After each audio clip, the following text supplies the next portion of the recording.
Hello everyone, hello ACES, and hello to our teachers who are currently doing their LDM2 course for teacher.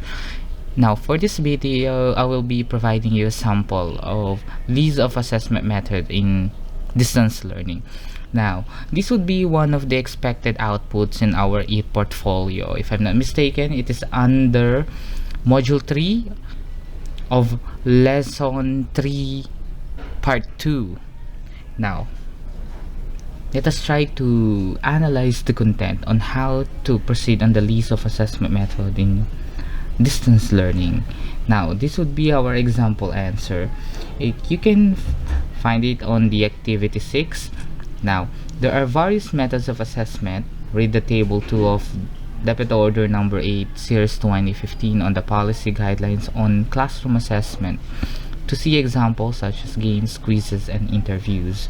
Now, I just want to highlight that prior in answering this particular table, you just need first to read the table 2 of Depth Order number 8, series of 2015, so that you will be given a lot of idea about the assessment method and which of those assessment methods that can be used or can be tapped in the new normal setup, particularly in the LDM that you will be implementing. Now let's start. I have here a sample one. Now we have the assessment method and how to adapt the assessment method in DL. Now this would be the challenge for us teachers in the new normal teaching.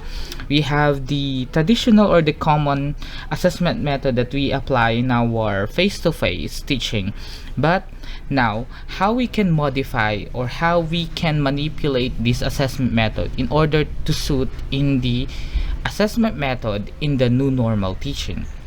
Now for the first one, I have the KWL activities. Now this activity can be done in 3 parts, as in beginning, during, and at the end of the lesson. This will stimulate learners' mind in connecting the information provided. Teacher can post the questions in designated chat group or SMS, or optional in the course of the lesson. This would be a KWL activities. Next one would be the open-ended questions. Actually, this will be very applicable in the MDL or the modular distance learning. Now, an activity requiring sufficient time in accomplishing because it is usually subjective type. This can be sent via chat or an addition worksheet in the printed module. Now, the fact or bluff can identify learners' prior knowledge about the topic, administered in chat form via messenger, and can be transformed in the form of a game. And we also have performance tasks, a summative assessment form at the end of the quarter or opted in every lesson. This can be accessed via printed modules or video output to be sent in the messenger or email. Now if we'll be using performance tasks, the actual one, or a demonstration of skill or a demonstration of talent, we can tap the use of video. Then we can ask our parents to take the video for the learner, then they can be sent to us via email, or they can upload it in the Google Drive privately, of course.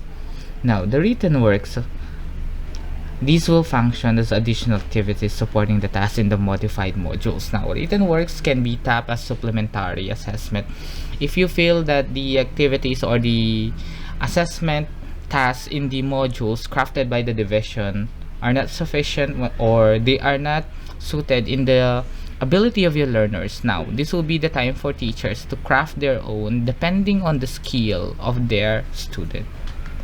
Now those are the list of the assessment method. Actually, aside from these 5, I just provided 5 in my study notebook and in my e-portfolio, but you can actually find another type or different kind of assessment method. Just browse the table 2 of Depth Order number 8, series of 2015 on the policy guidelines on the classroom assessment.